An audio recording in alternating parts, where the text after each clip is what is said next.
Bienvenidos un día más al canal de Estrategias de Inversión, vuestro canal para invertir. Abrimos ahora nuestro tiempo de consultorio de fondos, como siempre de la mano de los especialistas, de los socios de Consulae EAF. Saludamos ya a Miguel Ángel Cicuéndez. Miguel Ángel, bienvenido, ¿qué tal estás? Pues nada, buenos días. Aquí aguantando el calor, pero muy bien. Bueno, como en toda España, eso es verdad. Es lo que nos toca ahora en el mes de julio. Saludamos también a Iñaki Palicio, también socio de Consulae EAF. Iñaki, bienvenido, ¿qué tal estás? Muchas gracias, pues muy bien, encantado de estar aquí con vosotros. Pues el placer ya sabéis que siempre es nuestro y vamos sin más demora, si os parece, con esas preguntas que han estado mandando a lo largo de las últimas semanas los lectores, los usuarios de estrategias de inversión. Vamos con la primera, que es para ti, Iñaki, si te parece, sobre estos dos ETFs que nos manda, dos de ellos, que qué opinión te merecen. En el caso del sector salud, son dos ETFs referenciados a este sector. ¿Qué opinión, Iñaki, te merecen y cómo pueden evolucionar? Muy bien, pues buena pregunta, porque mira, el sector salud es un sector que está generando mucho interés por parte de los inversores, no por su buen desempeño, sino todo lo contrario, ¿no? Porque llevamos prácticamente pues más de 12 meses donde el sectorial salud se está quedando considerablemente rezagado, ¿no? Con respecto a lo que pudiera ser el índice global, ¿no? En este caso, por ejemplo, un SP500. De hecho, hace unas semanas leíamos un informe de una casa de análisis muy importante que decía que realmente estábamos en unos términos de en torno a un 15%, ¿vale?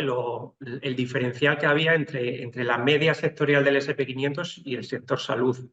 Y eso es algo que no ocurría desde la crisis financiera del 2008. Entonces, nosotros pensamos que este tipo de situaciones, ¿no?, en las que se genera un diferencial tan importante de rendimiento entre un sector y la media, suelen ser muy buenas oportunidades para tomar posiciones a medio o largo plazo. Y es muy importante recalcarlo de medio o largo plazo, ¿vale? Porque al final, realmente si alguien nos dice, oye, salud lo va a hacer bien de aquí a 3 meses, de aquí a 6 meses, no tenemos una bola de cristal, es imposible saberlo, ¿no? Pero sí que pensamos que el empezar a construir posiciones tiene sentido en esa visión a largo plazo, ¿vale? Sobre todo porque, ya te digo, primero es un sector defensivo, es un sector de primerísima necesidad, ¿no? y de máxima importancia, y creemos que está lo suficientemente castigado como para que sea una inversión atractiva. En cuanto a los ETFs, ambos son atractivos porque al final, están replicando el mismo subyacente, ¿vale? Que es el MSCI Global de Salud. Yo lo que le recomendaría en este caso al inversor es que primero mire en qué mercado cotizan, que busque un mercado en el que tengan un buen volumen de negociación, ¿vale? Porque al final, a la hora de contratar ETFs es muy importante que sea un ETF que negocia mucho volumen en mercado y que, lógicamente, sea un mercado con unas comisiones aceptables, ¿no? Que no tenga barreras de entrada por ahí. Vamos con la siguiente pregunta, Miguel Ángel, es para ti y se trata de un fondo del Capital Group Multisector que dice que lleva importantes pérdidas este año. Ya os preguntó por él el pasado 20 de junio, pero lo cierto es que no os había dado el ISIN. Dice que en esa respuesta le dijisteis que se trataba de un fondo con gran exposición al dólar y que era mejor tenerlo con divisa cubierta. Y dice que, salvo el ROR de este fondo, que está denominado en euros, no existe una clase con divisa cubierta y que, por lo tanto, señala este lector, a las perspectivas de evolución del dólar, tiene dudas sobre si mantenerlo y esperar que corrija, o bien dice deshacerse de él. Y os ruega vuestra valiosa opinión, en este caso la tuya, Miguel Ángel. ¿Qué le puedes decir? Pues nada, muchas gracias por la pregunta. Buenos días. Y bueno, nos parece muy bien porque vemos que nos sigue con mucho interés el que nos mande el leasing, que es como el carnet de identidad del fondo, para no equivocarnos, porque hay algunos que tienen nombres similares, algunos con cobertura en dólares, cobertura de diferentes tipos. Bien, en términos de composición, no es un mal fondo si lo vemos a largo plazo. Lo que pasa es que como su cartera base es en dólares y usted lo está comprando en euros, tiene un considerable efecto negativo por parte de la divisa. Hemos visto, bueno, pues que el dólar se ha devaluado mucho. Vamos a ver si continúa esta devaluación o no. Parece que esta zona donde se encuentra ahora del 1,16 parece que está encontrando ahí cierta resistencia a seguir devaluándose. Bueno, veremos a ver. Y también, bueno, el hecho de la situación en Francia, pues también los recortes de los que ha hablado el primer ministro, pues ha dado una cierta mala impresión a lo que es el euro. Este tipo de situaciones tiene solución y está parte por hacer una pequeña recomposición de la cartera, es decir, no buscamos la solución quitando simplemente esta pieza que no funciona, sino que además tenemos que seguir manteniendo un equilibrio en la cartera. Le invitamos a que nos contacte en privado para poder darle una solución realmente a medida, que es lo que nosotros hacemos, trajes a medida. Muy bien, perfecto. Y aquí vamos con la siguiente. Este lector o lectora indica que para el momento actual, que ¿qué te parece? Pues que invierta en varios fondos, nos plantea algunos de DWS, también de Nordea, de Carmignac y un par de ellos de Amundi, por lo que veo además de renta fija. Si hay mejores alternativas, dice, para un perfil moderado a corto y medio plazo. Pues mira, son 4 buenos fondos, ¿vale? Son fondos de gestoras que cualquier inversor puede perfectamente tener en su cartera. Lo que pasa es que quizás tienen demasiadas similitudes. Es decir, los 4 fondos que nos plantea el lector son 4 fondos muy orientados a lo que son duraciones muy cortas, ¿vale? Al final es bueno tener duración corta en cartera en un determinado porcentaje, ¿vale? Porque al final ya sabes, y yo creo que todo el mundo ya sabe, que cuanta más duración tiene un fondo, más sensible es su comportamiento a las fluctuaciones o a las incertidumbres sobre los tipos de interés, ¿vale? Por lo tanto, también más volatilidad nos puede aportar a la cartera.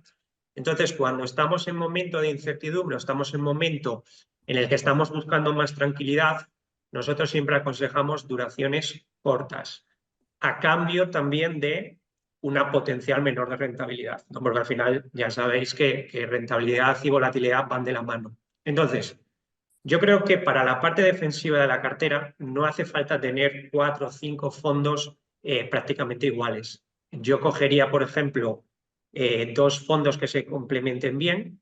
Por ejemplo, en este caso, el Nordea Low Duration Covered Bond y el WS Short Duration son 2 fondos que podríamos tener para esa parte de corta duración de la cartera.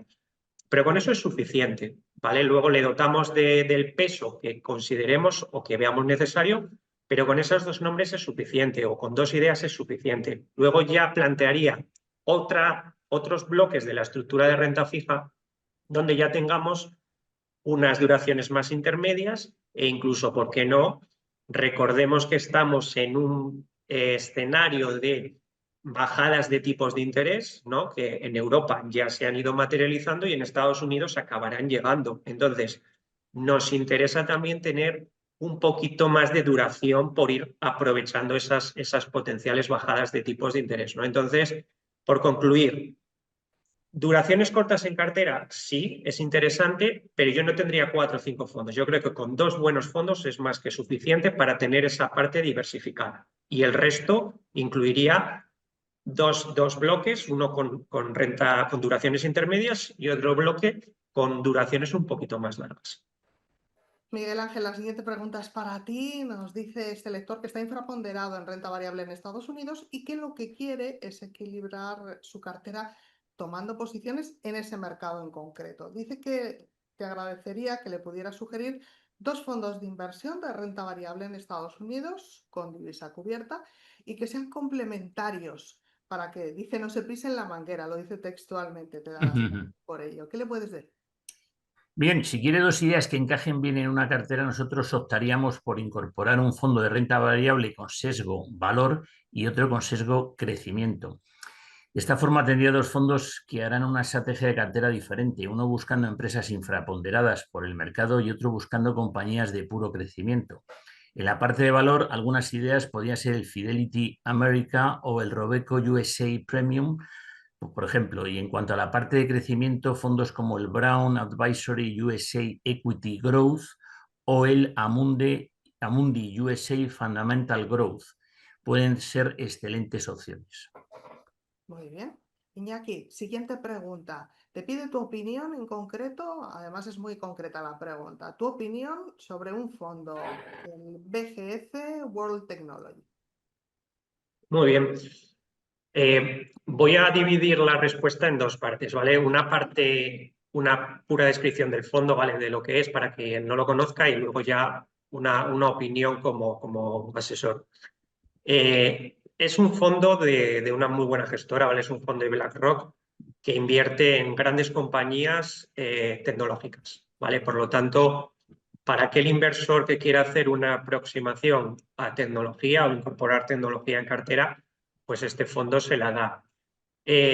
Lo que sí que hay que tener en cuenta, ¿vale? Es que es un fondo muy agresivo, ¿vale? Incluso dentro de lo que pudiera ser el sectorial tecnológico, es un fondo más volátil, ¿vale? Que otros fondos comparables, y por tanto yo creo que hay que tener muy claro que es un fondo que tenemos que siempre tener una mentalidad de verdad largoplacista, y cuando decimos largoplacista en tecnología es de 5 años en adelante como mínimo, ¿vale? Y es un fondo al que en momentos determinados hay que tener la suficiente capacidad, ¿no? de aguantar y decir, oye, cuidado, que aunque el fondo está teniendo pérdidas muy fuertes, yo tengo claro mi horizonte temporal, ¿vale? Sin ir más lejos, este fondo, por ejemplo, en el 2022 cayó en los entornos de un 40%. Por experiencia, sabemos que muy pocos inversores realmente toleran esas magnitudes de caída, ¿vale? Entonces, es un poco la descripción del fondo, y ahora un poco una opinión ya desde el punto de vista de oye, si nosotros sería un fondo que tendríamos o no en cartera.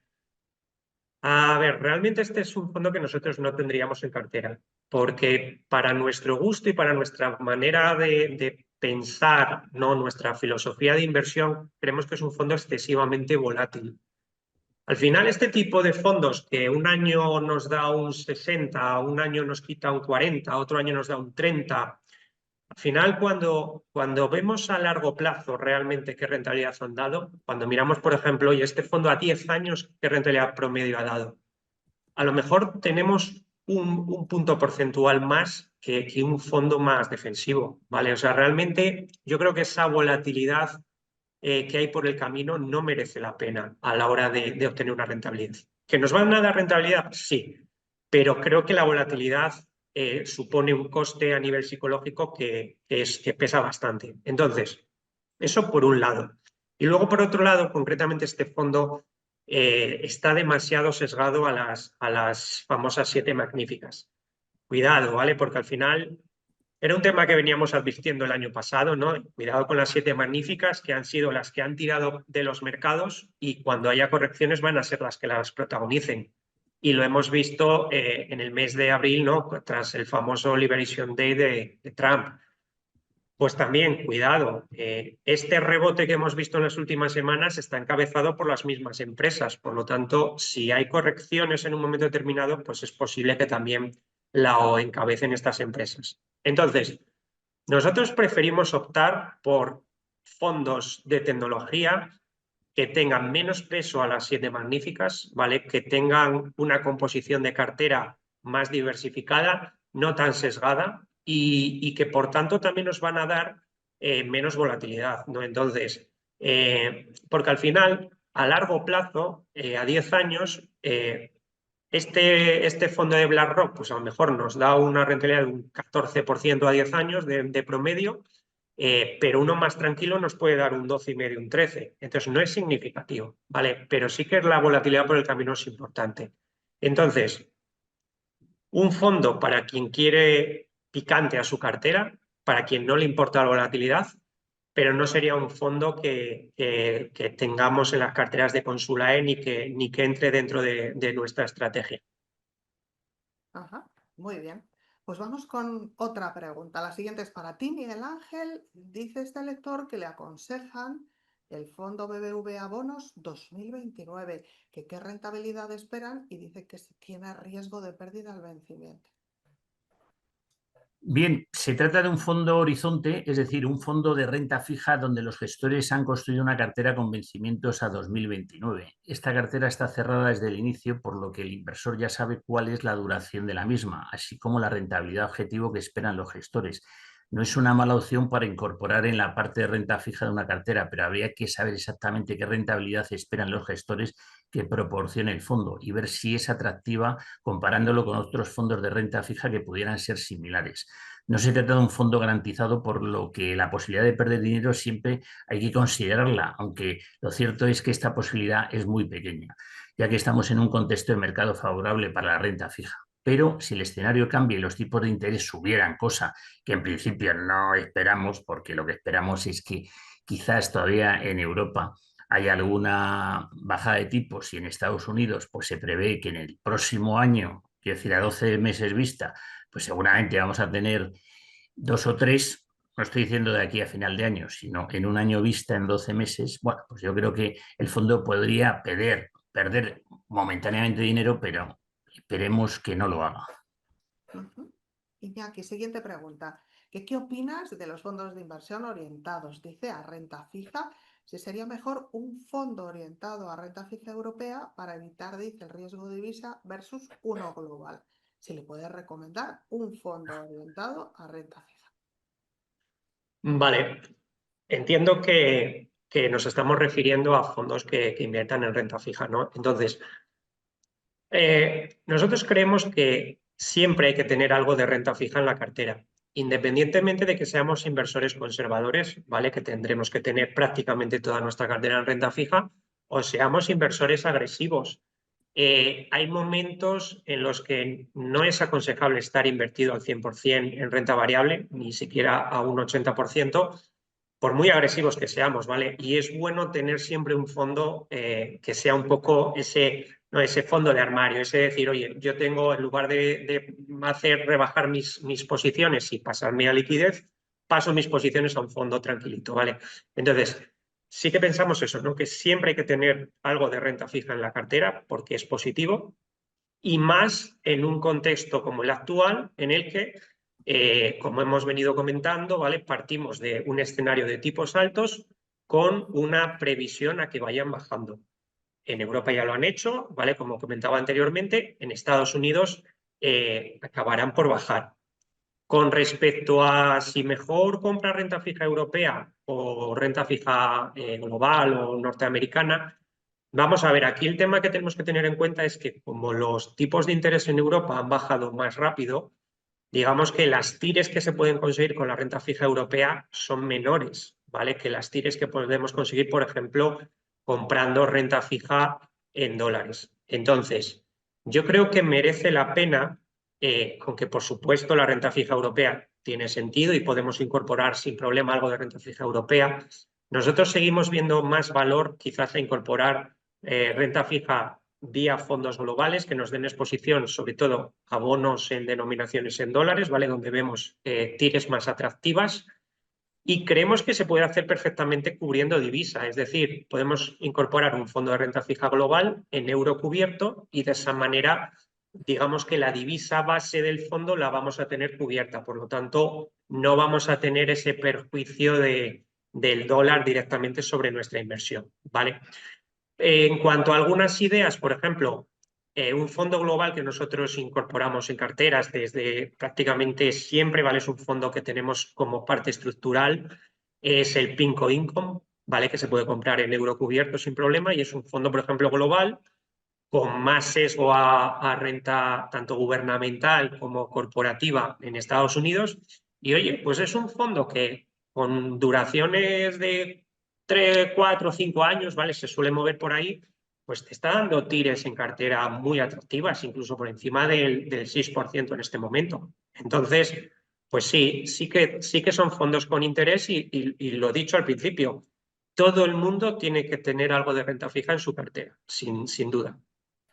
Muy bien. Pues seguimos hablando de renta fija, Miguel Ángel, con esta pregunta sobre un fondo en concreto de corta duración. Si crees que sigue siendo adecuado por esa razón, por la duración, y que si no es así, ¿qué fondos le sugieres y cómo verías aportar una pequeña cantidad a otros fondos, en este caso de gestoras como MAN o de AXA? Si crees que se puede seguir comportando bien o ya han alcanzado pues, una rentabilidad elevada y es tarde para entrar. Y te da las gracias por la respuesta. Pues bien, todo depende del peso que tenga en el fondo del Tikehau. Lo cierto es que es un fondo excelente para la parte más defensiva de la cartera, pero no es lo mismo en este momento tener un 10% que tener un 50% en una cartera invertida en este fondo. Si el peso es muy elevado, quizá se esté quedando corto de duración en la parte de renta fija y le recomendaríamos aumentar ligeramente esta. Y para ello, cualquiera de los dos fondos que propone son perfectamente válidos, ya que no consideramos que se llegue tarde ni que se haya agotado el potencial. Recordemos que seguimos en un escenario de bajada de tipos de interés, como ya hemos comentado en la anterior pregunta, por lo que los fondos deberían de seguir teniendo un buen comportamiento. Siguiendo con el Tikehau, si el peso en cartera es reducido, es un fondo que teniendo una cabida perfectamente y cuya baja duración, pues bueno, como digo, tiene una cabida que yo creo que encaja con lo que él está comentando. También dará mucha estabilidad a la parte defensiva de la misma cartera. Perfecto. Iñaki, siguiente pregunta. Los siguientes fondos forman la parte central, dice, de su cartera, con un perfil, que eso sí nos indica cuál es, defensivo moderado. Tiene alguno de Júpiter, también de Pinco y de Dunas, valor equilibrado. Si cambiarías alguno de estos tres, disminuirías el peso que ocupan o cómo la completarías. Pues mira, en esta respuesta voy a ser más breve que en las anteriores, pues más sencilla. Son 4 fondos estupendos, excelentes, ¿vale? El Júpiter y el Dunas, que son los que podríamos a lo mejor encuadrar en lo que es ese fondo retorno absoluto, ¿no? Lo están haciendo francamente bien, con una volatilidad mínima y buen rendimiento. El Olea Neutral, que es un mixto tranquilito, un mixto moderado, también están acertando con la estrategia, lo están haciendo muy bien. Y el Pinco Income, pues es el que comentaba anteriormente. O sea, es uno de nuestros fondos favoritos para trabajar renta fija y creemos que tiene potencial, ¿no? Entonces, son 4 fondos perfectamente a tener en cartera, a mantener. Si tiene un 68% de peso y es un perfil moderado, estupendo. Vale, entiendo que el otro 32% lo tendrá en renta variable. Perfil moderado, nosotros nos movemos siempre entre eso, entre un 20 de renta variable como mínimo y un 35 como máximo, momentos muy optimistas. Por lo tanto, creo que la cartera está muy bien cuadrada en cuanto a pesos y los fondos estupendos. Así que no haríamos absolutamente ningún cambio en el planteamiento. Perfecto. Muy bien, pues así se queda. Vamos con la última pregunta. Miguel Ángel, es para ti, dice este lector que le preocupa la caída que han tenido algunos fondos de renta fija y de gestión alternativa en su cartera durante un mes concreto, el de abril. Dice que le gustaría saber si vosotros asesoráis a algún fondo pues que haya sido capaz de contener esas caídas en esa fase de pánico que se produjo y si le pueden dar pues algunas pinceladas de la estrategia. Nos indica además cuál es su tipo de perfil, Miguel Ángel, para que te hagas una idea más aproximada. Dice que es de un perfil moderado. Pues bien, efectivamente asesoramos varios fondos y SICAPs de los que no solemos hacer comentarios en estos consultorios, pero íbamos a hacer una excepción. Por supuesto, queremos hacer un hincapié muy claro de que no es una recomendación de compra en absoluto, ya que podríamos tener un potencial conflicto de interés. Voy a hablar en concreto esta vez no de los fondos, sino de las SICAPs. En renta fija asesoramos 3 SICAPs, en concreto Futura Capital SICAP, Wealth Rendite SICAP y Real Yield SICAP. Cada una invierte en divisas diferentes. Futura lo hace en euros y Real Yield en multidivisas. Y ahora mismo donde vemos, nos gustan las 3 y yo estoy invertido en las 3 y en la cuarta que voy a hablar también, pero ahora mismo vemos una verdadera oportunidad en concreto en Wealth Rendite, por la situación del dólar. Vemos que el dólar se ha devaluado un porcentaje bastante elevado, por encima de un 10%, en lo que va de año y bueno, pues oye, quien compra Well Rendite está comprando, aunque luego va a haber el liquidativo en euros, pues está comprando subyacente en dólares, con lo cual, pues bueno, a estos precios, a 1,16, 1,18, pues ya va siendo interesante, porque aparte de la rentabilidad del dólar, que es mayor a la del euro por sus activos, es decir, ahora mismo el bono a 10 años americano está dando casi el doble que el bono europeo y sin el casi. Y ya no digo si es a 1 año o a 3 años. O sea, claramente hay una oportunidad, con lo cual a mí Wealth Rendite me gusta por la divisa y por la calidad de sus activos, que por supuesto tienen la misma calidad tanto Futura Capital como Real Yield. Y luego, por otro lado, pues bueno, tenemos Eurohispano Opciones SICAP, que estaría en un estilo de asesoramiento de gestión alternativa o retorno absoluto. Es decir, intentamos hacerlo bien en cualquier situación del mercado. Por ejemplo, el año 2022, que fue un año muy difícil y que se perdió en renta fija y en renta variable, pues bueno, acabó en positivo. Y este año, cuando vino el momento de las tarifas del día de la liberación de Trump, que el mercado se desplomó, pues curiosamente en abril terminó subiendo, con lo cual en momentos muy difíciles pues lo hace bastante bien, es bastante contrarian, se sabe cubrir. Y bueno, la rentabilidad que intenta conseguir esta SICAP, Eurohispano Opciones SICAP, sería entre un 3 y un 6 al año. Solo hay que ver, bueno, pues los últimos 5 años, cómo lo ha hecho y demás. Muy bien, pues con esto acabamos el consultorio de los socios de Consulae EAF. Miguel Ángel Cicuéndez, Iñaki Palicio, gracias a ambos por estar con nosotros y hasta la próxima. Pues nada, muchas gracias Natalia y confirmo que nos veremos en agosto porque puede estar muy interesante. Muy bien, pues en Muchas agosto nos gracias. vemos. Gracias a ambos, hasta la próxima.